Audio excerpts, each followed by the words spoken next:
invest in ourselves. We all shine. Together, we are Black beyond measure.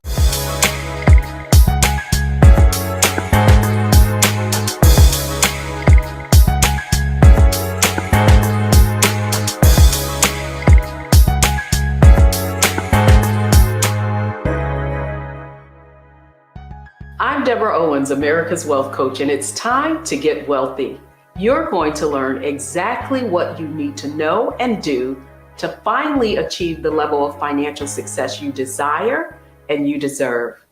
When Facebook changed its name to Meta, it was described as ushering in the Metaverse, this new virtual world built in virtual reality. So what is the Metaverse, or Web 3.0 as we hear it, and what do we need to know to make sure that we're not sitting on the outside looking in? Well, our guest today is going to share with us exactly what we need to know and do. But before we get started, here are the 3 things you may not know about Web 3.0. First, it's estimated to be an $8 trillion economy. Secondly, the assets in this virtual world are digital. And then finally, the major brands are already playing in the Metaverse. And here to share with us what we need to know to get wealthy is Karen Baker. She is the founder and president of Boathouse Inc., Washington, D.C. office. She's an award-winning executive specializing in design and strategic research. And she's also pursuing a Doctor of Design of North Carolina State University. And with that, I want to welcome Karen to Get Wealthy. Thanks so much for joining us today. Absolutely. Excited to be here. Thanks for having me. But before we even get into this conversation, I think it's important for you to kind of define for us in layman terms, what is this Metaverse and Web 3.0? And a great way to put it is in layman's terms, because it had to be described for me in layman's terms, because, again, when innovation comes around, there's a complication to always kind of understanding it, particularly when you talk about technology. And I've had people say Web 3.0 and Metaverse are the same. They are not the same. So right now, what we're in currently is Web 2.0. So this is the next iteration and advancement with Web 3.0. What it brings in is this digital currency. The advancement from that, or the addition to it, is the Metaverse, which is a lot of conversation taking place in this as well, because it's this second layer of being able to be physically active in a space that is virtual. So, we take examples like, if you've ever seen the movie Ready Player One, where you saw them go into this alternate space, then you have the ability with the Metaverse to stay present where you are, but also be in this alternate space as well. So these are exciting things that are coming about. And, I've been spending a lot of time now really wanting to educate our community on the fact that this is coming, and it's coming fast. Well, it is interesting. I heard Web 3.0 described as the 3D version of Web 2.0. And so to that end, Karen, you're gonna think I'm crazy, but you know what I thought of? I thought of the Sims game. Yes, when you had these characters, right? Yeah. And so, my kids, when they've just really got kind of engrossed in that world. And so I was buying Sims version, whatever.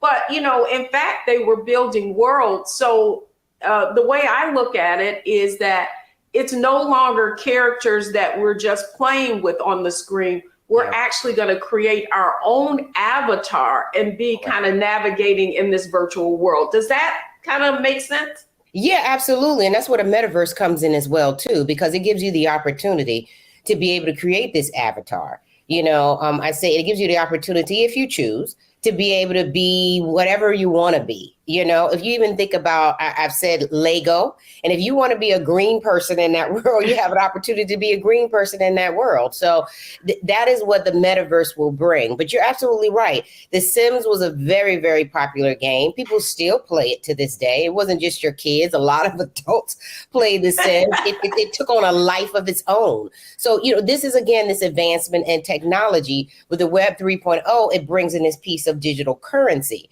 Because, you know, in games like that, you had like credits and things like this. This is something people are going to accept and actually have an opportunity to live due to this digital currency, to use it as a means of exchange. Transfer of exchange and dollars. Correct. And so where I want to go now is on Get Wealthy, we have a framework for success that we call mindset, strategy, and execution. Mm-hmm. And so I want to begin with the mindset piece, because I do think it's very, very important for people to have a different kind of mindset as it relates to now dealing with in this Web 3.0. Yeah. So to that end, what mindset do we need to adopt in order to be successful, play in this new world, and also use it to the opportunity to our advantage, particularly when it comes to building wealth?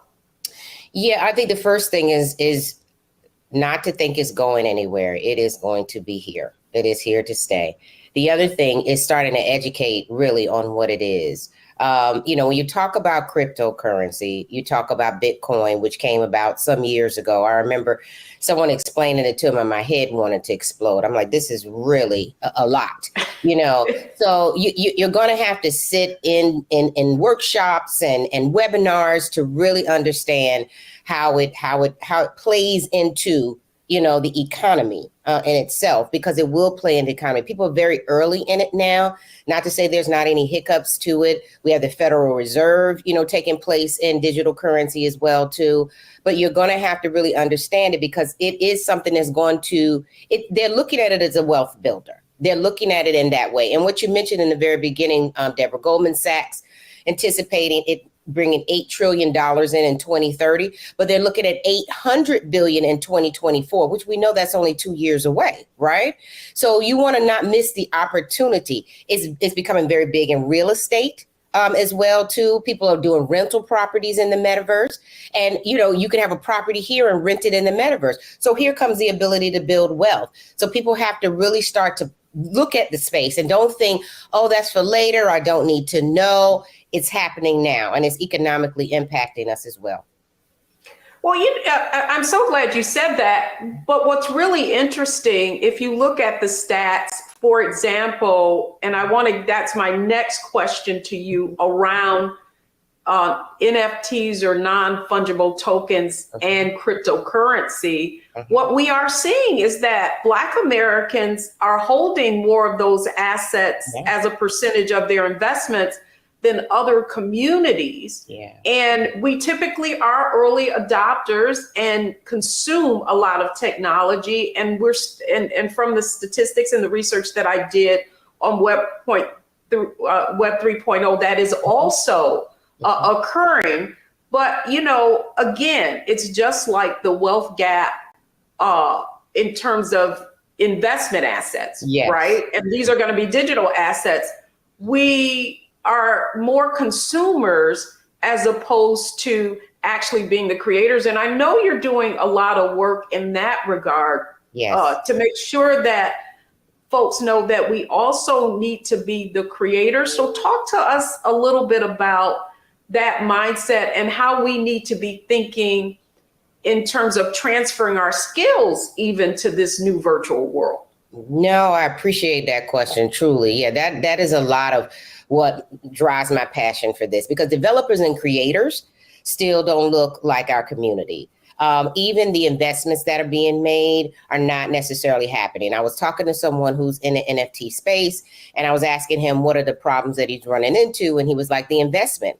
When I bring the conversations to investors as a developer, it was like, I'm being offered a quarter of what is being offered to other communities. Particularly, I'm talking about Caucasian developers and creators.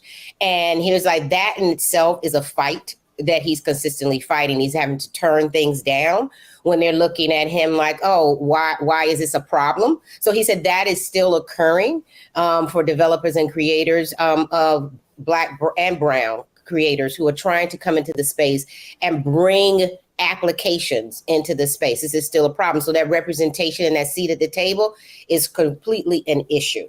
So I've been in spaces where people want to consistently talk about, we do have an understanding, or we're like you said, on the consumer end of it all, but then they don't want to have the conversation about representation at that table, that we are having the ability to be on the end of the developer and the creator. And that's what really needs to change.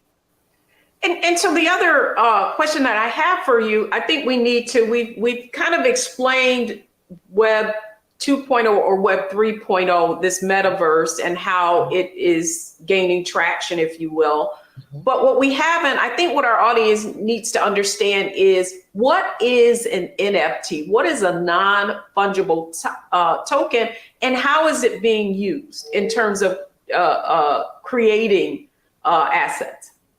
You know, the NFTs, which, you know, the non-fungible term is constantly thrown around. So when you talk about the non-fungible tokens, I'll point to a show, and it may give people a better reference. You've seen it a lot in the art community, particularly. But if you watch the show Queen Sugar, this whole season, they introduced NFTs, which I love when our shows are introducing this. And The Shy introduced cryptocurrency in during the summertime too, as a means to start educating as well. But it is the ability, it has its privacy to it. So if you take, for instance, let's take Queen Sugar. He had a video from a previous season that he only held assets to. He put it on the NFT as an NFT, and he made $200,000 from it because someone bought it and then they owned it. So you have, it's this ownership that only you have versus, you know, when people talked about the web and talked about social media platforms in particular, the information that was being put out was, you know, public. All of us had access to it. These are things that you can sell, like a tweet that you only have, that no one else has, and be able to sell it for particularly a large amount of money. People will bid on it, is what will happen. So people have been doing it with art.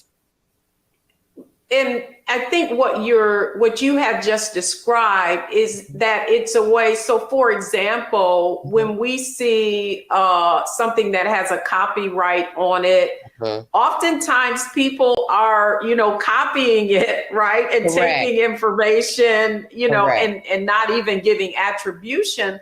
But you are saying, how you're describing it is this this NFT, what it really allows someone to do is make this digital asset one of a kind. Correct. And you're unable to duplicate it. And also you can only access it if the owner of that digital asset allows you to. Correct. Absolutely. And that's one reason I believe that it's, you know, done very well in art, because if you have an original piece of art, you know, as we know, as artists, you own that piece, you know, and you decide to place it, you know, within that space in order to sell it. And the hope is that it will sell very well. And then that person has that piece of art. So that's the space that it's been doing, you know, extremely well in, because, you know, you produce these original pieces, but you wouldn't duplicate it, is what you would not do. So you're absolutely correct. Okay, so perfect segue into the next part of the framework, which is strategy. And so now I want to talk a little bit about with you, what are the strategies that folks need to have in order to start playing in this arena based on the skill set and the opportunities that are available to them? So don't go anywhere, folks. When we come back, we're going right into strategy and what you need to do to understand how to play in this new virtual world.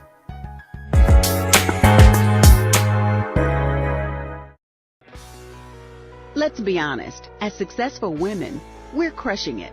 Maxed out 401k and Roth IRA? Check. Aggressive savings and investments? Check. Yet, The freedom our success was supposed to buy can leave us stuck on the six-figure hamster wheel, watching retirement slip further down the road. There's another way. Get coaching courses and community at wealthyu.com. Know your rights before you vote. If you have any questions or a problem voting, call or text 1-866-OUR-VOTE. For more information, call or text 1-866-OUR-VOTE. I am Letitia Hill Gadet, owner of Ottendorf Laboratories. In America, our freedom of speech and the right to peacefully protest is a wonderful thing, but faith without works is dead. Will you take souls to the polls? If you don't vote, all of your activities were done in vain. I am an ordained minister, a presiding elder in the AME Zion Church, a wife, a mother. I am spending my time and my resources to encourage you to vote. Paid for by Ottendorf Laboratories. We've got to stand up. Republicans are banning abortion rights, tearing down democracy, blocking progress. But when Democrats stand together, we win. Because we voted, Democrats stood up for Black lives, voting to ban police chokeholds, stood up for Black women, putting one on the Supreme Court, stood up for our families, lowering cost of health care and prescriptions and capping insulin, and stood up for millions by slashing student debt. This November, let's stand up together and keep making progress. When we invest in ourselves, we're investing in what's next for all of us. Growing, creating, making moves that move us all forward. Together, we are Black beyond measure.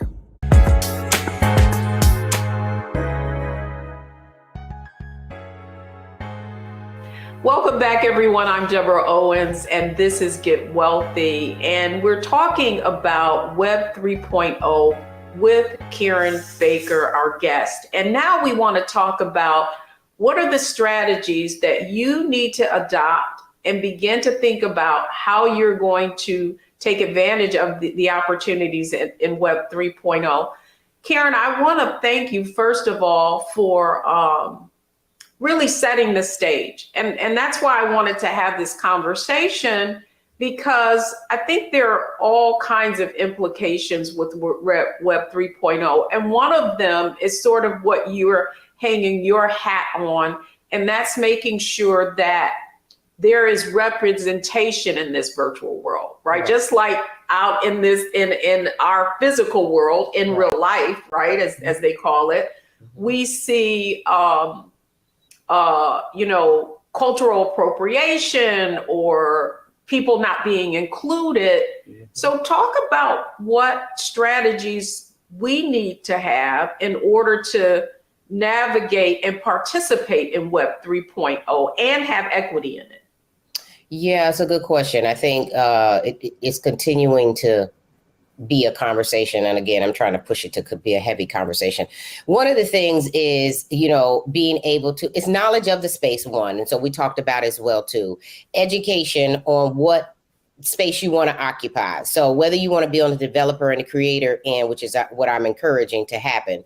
And then it's looking at who's investing in that. We really need to push people to invest. So those who are in investment now, it would be great to strategically to start to support those who are not represented in the tech space, to start supporting them with the things that they're developing and they're creating that are going to be access to the metaverse. So what I'll do is I'll give credit to Meta because they have an immersive learning lab that they have created that they put $100 million into, that they're starting to take in applications for. But we have to make sure that we apply, that we start to be part. And if we don't, if we turn around and are not being accepted, then we could be that call of action. Someone said to me, maybe we need a watchdog for the metaverse, and that may be the case, to make sure that we have the representation that we need. But we do need Black and brown investors to say, I'm going to put money behind, for me, that's a strong strategy, into those who are trying to develop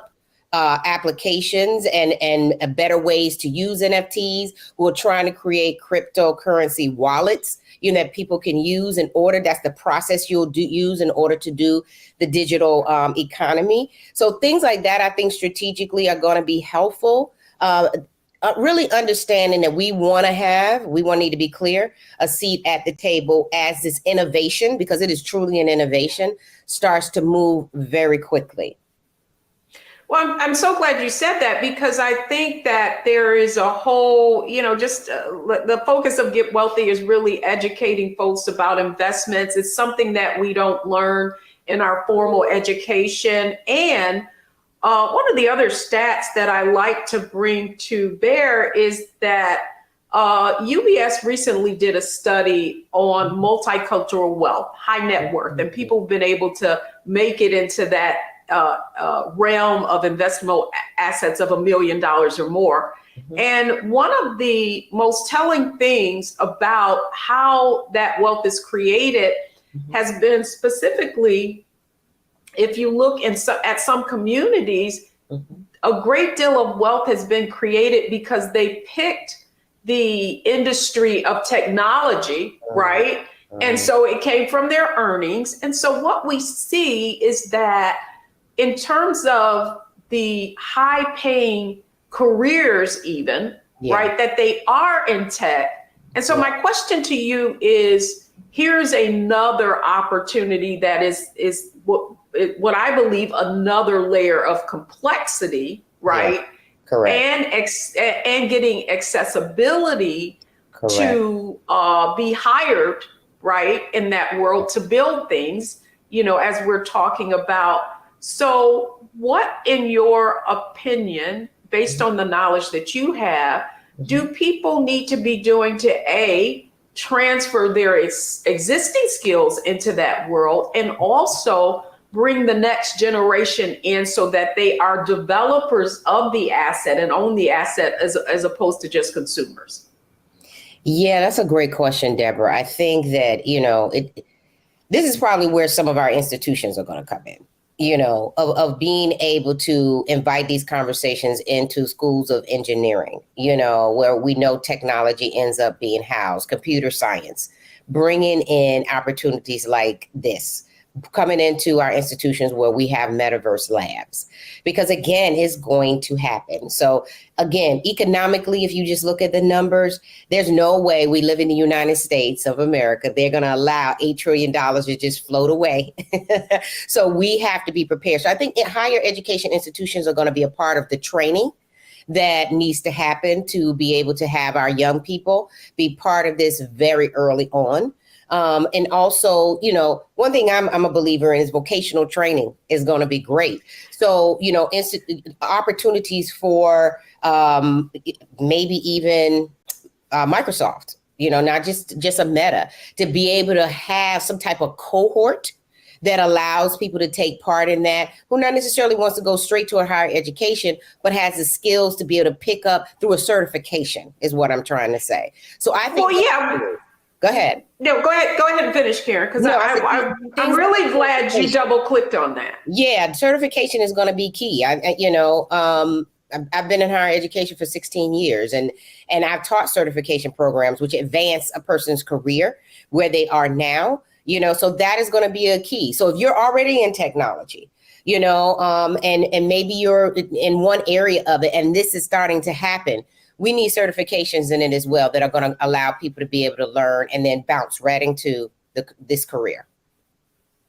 What I really appreciate about you bringing up vocational and schools and certification is that what we have found is particularly if we look at where all the student loan debt is, where the amount of investment that we make in education, and for Black women, we're some of the highest educated, and yet we're not going into these fields. Correct. So the question I have is just that do we need to be exposing our kids to this much earlier on, even in high school? Because there is a company here called in the Washington, D.C. area called Catalyte. Actually, they're based in Baltimore.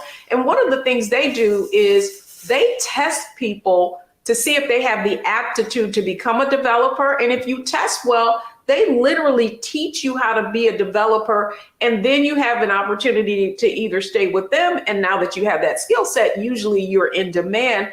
And I'm wondering if that application is an approach that we need to begin to use so that our kids, even, as a pathway into a career, that it not necessarily just be a 4-year degree. I don't want anybody to say that I don't think the higher education is a good, is valuable, but I feel like we need to be much more tactical and strategic about it. No, I totally agree. And I think high school, we can't leave it out for sure.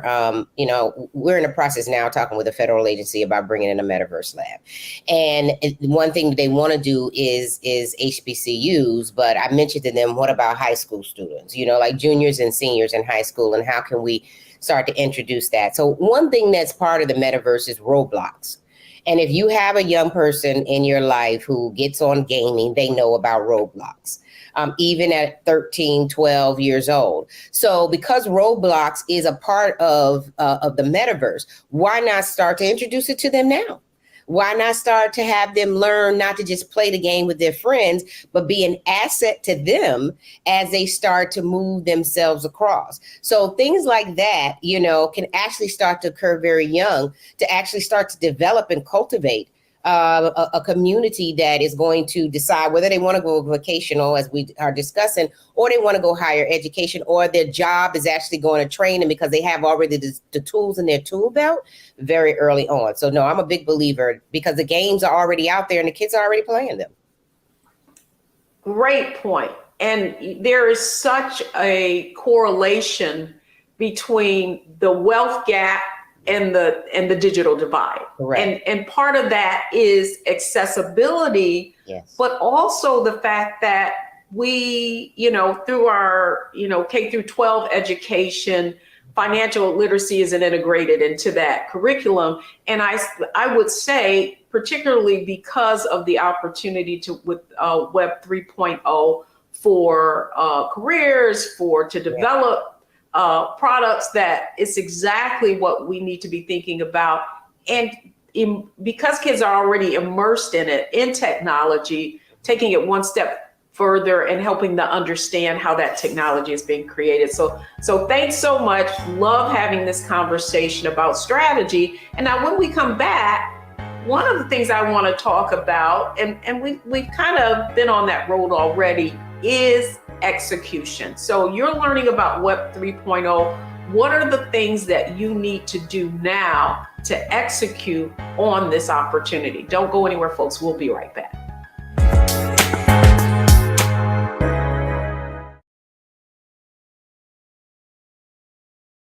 I am Letitia Hill Gadet, owner of Adendorf Laboratories. In America, our freedom of speech and the right to peacefully protest is a wonderful thing, but faith without works is dead. Will you take souls to the polls? If you don't vote, all of your activities were done in vain. I am an ordained minister, a presiding elder in the AME Zion Church, a wife, a mother. I am spending my time and my resources to encourage you to vote. Paid for by Adendorf Laboratories.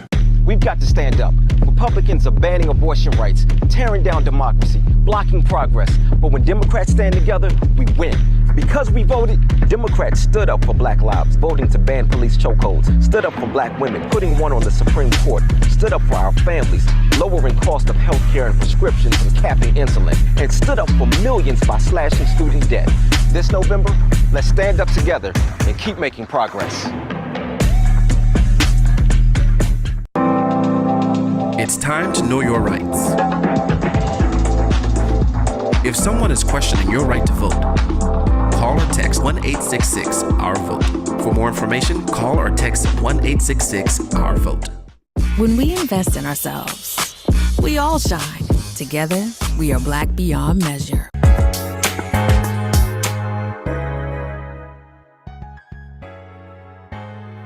Welcome back, everyone. I'm Deborah Owens, America's Wealth Coach, and we've been talking about the Metaverse and Web 3.0 and the opportunity that it presents with Karen Baker, who is pursuing a doctorate, if you will, in this, a doctor of design in this field, and is educating us on exactly why Web 3.0 is so important. And so, Karen, we've covered a lot of ground thus far. We've talked about mindset, we've talked about strategy, and now I want to go to execution. Okay.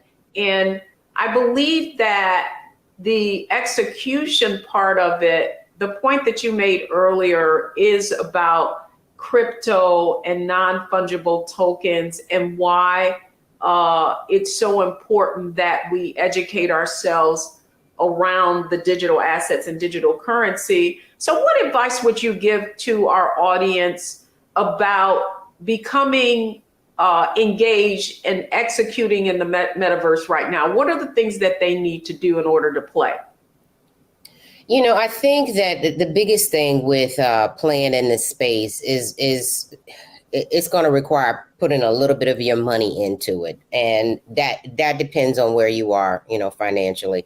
My mother will be 81 years old in December, and she's the one that came to me about participating in cryptocurrency. She manages my cryptocurrency wallet. So it is not an age thing. That's the reason I even bring that up.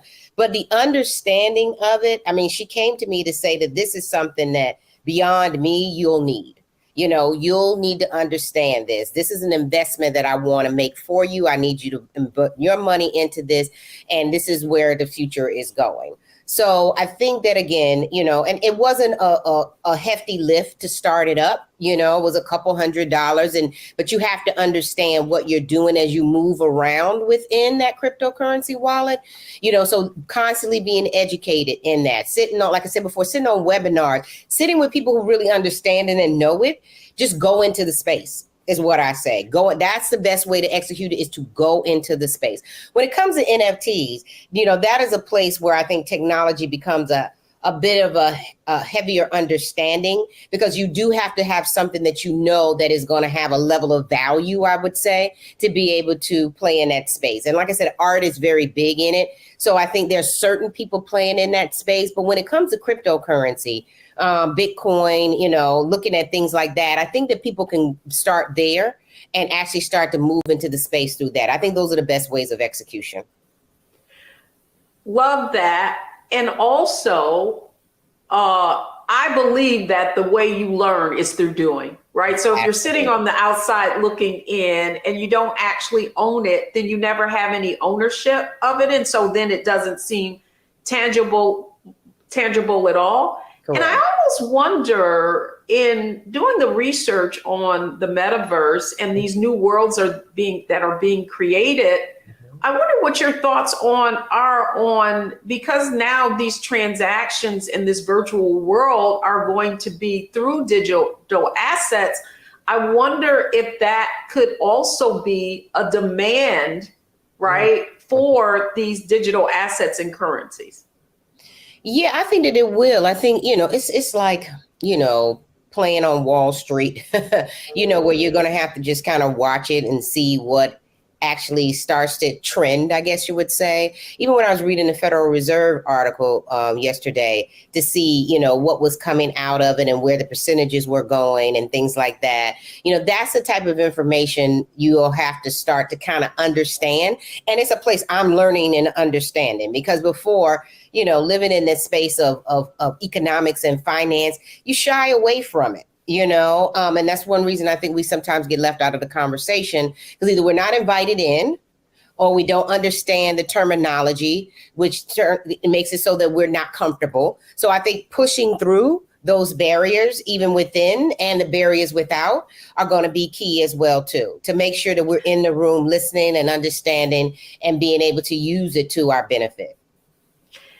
You brought up a great point, and that is that we're not just sitting on the outside looking in, and we're not just consumers. One other question I had for you is, as you look at the metaverse, what kind of jobs do you think that Web 3.0 are going to create that people need to be positioning themselves and to transfer their skills so that they can take advantage of this opportunity? One area I've been pushing a lot, and this has to do with my doctorate, the designers. Who's going to design what this application looks like and who's in this application is going to be big. Designers hold a lot of power in what they do. It's not just a developer as well, too, because the developer is on the application and software end of it all. And sometimes they design as well, too. But when someone starts to think about what does this look like? Who is this for? Who's going to be part of this community? Do we meet their needs? Do we make sure that we look at the things that they want? Are we talking about accessibility, people who live with disabilities? Are we going to be able to see themselves in that space as well? Designers are going to be key to that. So designers, developers, and creators right now are going to be big in that space. So even if you say, I don't know that I want to develop be part of the software end of it, you may be an asset and being a designer of it, ensuring that what it looks like and what I experience in the metaverse is something that I feel inclusive and I feel like I belong. That's good. That's good. So, I think we probably over-index on as African Americans on the creative side and on the design side. And what you're saying is, if you're a fashion designer, perhaps you can also use that skill set in the metaverse. And I hear there's going to be a lot of commerce opportunities. In fact, one of the points that you brought up is that Nike actually bought a shoe designer, right? An NFT designer. So talk to us about how that could play in people thinking about how they transfer their skills. Yeah, absolutely. And a fashion designer is a good one to bring up because, Nike, when they went into the metaverse, they went into the metaverse very early. I mean, Nike's brand is always in innovation, and they created Nike Land. And so that involved fashion. So you could go into Nike Land and be able to look at exclusive opportunities of looking at things that they were actually designing. So designers were a big part of that. Fashion designers were a big part of that. Same thing, Adidas did that as well, too. One brand that did it was surprising and was bought to me was Degree Deodorant. They actually designed a space for those living with disabilities and allowed them to participate in a marathon in the metaverse. So they were able to take part in something they typically may not be able to take part of here. They made it so that they were able to celebrate their disabilities within the metaverse by taking part in this marathon that was created. And that required a designer to do so. So the design world has to also be understanding of how they play into the metaverse because I believe they hold a lot of power. That's good.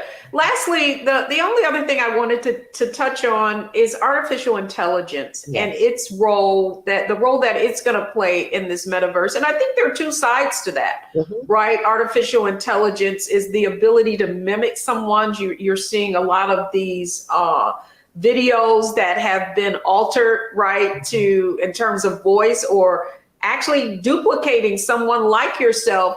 What are the things that we need to consider about AI in the metaverse? So, AI is going to be an important part in the metaverse because of marketing.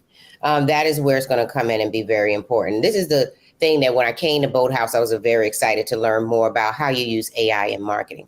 And it's going to come into play because it's going to allow marketing companies to be able to understand a lot quicker who their audience is, even their sentiments, what they're passionate about. So AI is going to be able to pull that information that as a human sitting in this space, it's going to take me longer to understand how you're engaging with content that I'm giving to you, whether it's in the digital space and social media, or it's going to be in the metaverse. So I've sat in on demonstrations where you have the ability to put an ad out and it will turn around and register the sentiments that Deborah has when she sees that ad. It'll point to places and say, oh, when she looked at this word, it raised this type of emotion for her. When she looked at this word, it did nothing. And we can go back and say, okay, let's redesign this ad, create parts that are going to make it so that Deborah purchases a lot faster. So those are the things that are going to be key. AI is going to be a big part of it. Don't think of AI only as robots walking around. Well, no, it's interesting because one of the things that I recently used was an editing program that was AI, and literally I was able to put in a blog post, and they came back with it, and it was was much better than someone I had actually edit that post. So Correct. In so many ways, I think there are two implications to artificial intelligence, right? Yeah. It is going to make some of the existing careers, particularly around kind of technical administrative tasks, it's going to take that away, and that we need to be thinking about those implications and what we need to stay relevant. So this has been a great conversation and a great primer on the metaverse, Karen. And when we come back, I want to go through, you could consider it our lightning round: analyze, optimize, maximize, based on the conversation that we have had in these different areas: mindset, strategy, execution. What are the 3 takeaways that you think are a priority for our audience? So when we come back, it's our analyze, optimize, and maximize segment. Don't go anywhere, folks. We'll be right back.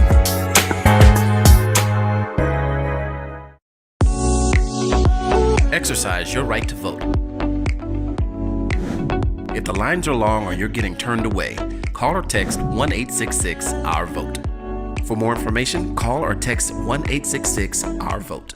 I am Letitia Hill Gadet, owner of Adendorf Laboratories. In America, our freedom of speech and the right to peacefully protest is a wonderful thing, but faith without works is dead. Will you take souls to the polls? If you don't vote, all of your activities were done in vain. I am an ordained minister, a presiding elder in the AME Zion Church, a wife, a mother. I am spending my time and my resources to encourage you to vote. Paid for by Adendorf Laboratories.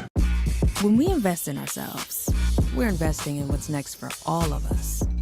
Growing, creating, making moves that move us all forward. Together, we are Black beyond measure. We've got to stand up. Republicans are banning abortion rights, tearing down democracy, blocking progress. But when Democrats stand together, we win. Because we voted, Democrats stood up for Black lives, voting to ban police chokeholds, stood up for Black women, putting one on the Supreme Court, stood up for our families, lowering cost of health care and prescriptions and capping insulin, and stood up for millions by slashing student debt. This November, let's stand up together and keep making progress.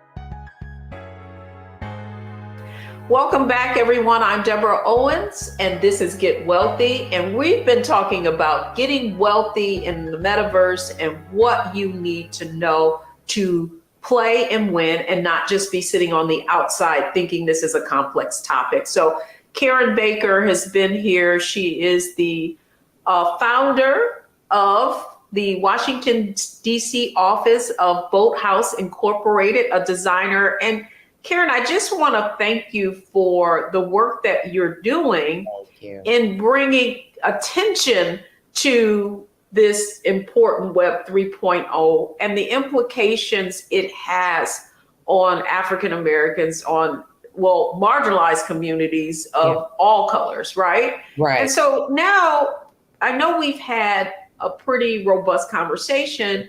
And what I would love for you to do is just button this up. What are the 3 things that we need to know and do if we're going to really engage and take advantage of this opportunity? Yeah, that's a great question to sum it up. I think one is, I'm an educator. So I'm like, educate yourself on what the metaverse is, Web 3.0 and digital currency. Really start to see there is so much information out there, and it can get overwhelming, as we know, information overload. But even trying to find a group that you know that you can actually sit in and be part of and start to ask questions. I think one of the best platforms is doing this is Clubhouse. I think the other thing about it is understanding the economic impact that Web 3.0 and the metaverse are going to have as well too. So start to pay attention to people like Goldman Sachs. You know, they have a whole division dedicated to this. Ask yourself why, because economically it's going to impact us as well too. Then I think about the opportunities and jobs and what that's going to bring. From what we discussed, from middle school to high school to college to already in people sitting in their careers, and how can you make sure that you're part of that? But the other thing that's really big is investment. Those who are already in the investment space, we need you to seek out developers and creators of color and ensure that they get a level of support that's not happening right now. That's good. That's good. Well, Karen, this has been a great conversation. Yeah, thank you so much. Yeah, about Web 3.0. And what I really value most of all is your making this mission of education and awareness and inclusion a conversation that you're pushing forward. To make sure that we're all included and that we're not just on the outside looking in. So thank you so much for coming on Get Wealthy. Thanks so much, Deborah. Appreciate it. Awesome. So when we come back, the 3 takeaways from today's show that you should know about the metaverse. So don't go anywhere. We'll be right back.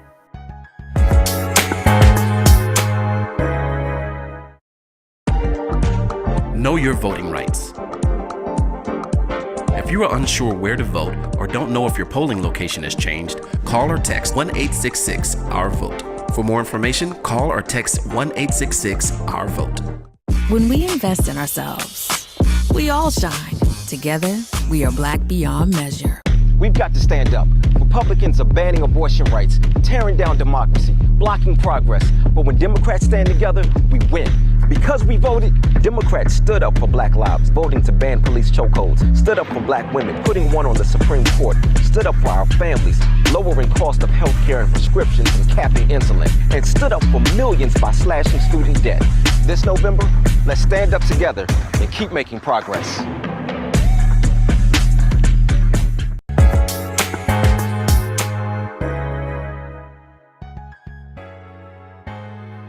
I'm Deborah Owens, America's Wealth Coach, and I hope you've been enjoying our conversation on Web 3.0 and the metaverse, and most importantly, that you're learning how to get wealthy based on the knowledge that you gained. So here are the 3 takeaways from today's show. Understanding the jargon like NFTs and what it means to understand digital assets is important. The other thing that's important is that Black developers get involved, and as Karen indicated, that we invest in this early stage of the metaverse. And then finally, that equity and integration are essential to make sure that there is full representation in the metaverse. I'm Deborah Owens. Thanks for watching Get Wealthy, and we'll be right here, and make sure you're watching our next episode.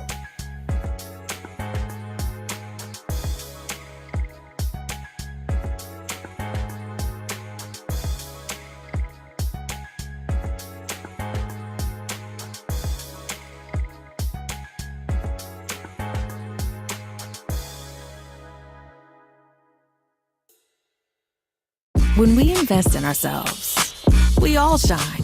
Together, we are Black beyond measure. When you talk about Blackness and what happens in Black culture, we're about covering these things that matter to us, speaking to our issues and concerns. This is a genuine people-powered movement. There's a lot of stuff that we're not getting. You get it, and you spread the word. We wish to plead our own cause. Too long have others spoken for us. We cannot tell our own story if we can't pay for it. This is about covering us. Invest in Black-owned media. Your dollars matter. We don't have to keep asking them to cover our stuff. So please support us in what we do, folks. We want to hit 2,000 people, $50 this month, raise $100,000. We're behind $100,000, so we want to hit that. Y'all money makes this possible. Check some money orders. Go to P.O. Box 57196, Washington, D.C. 20037-0196. Cash App is $RM Unfiltered. PayPal is R Martin Unfiltered. Venmo is RM Unfiltered. Zelle is rolling@RolandSMartin.com.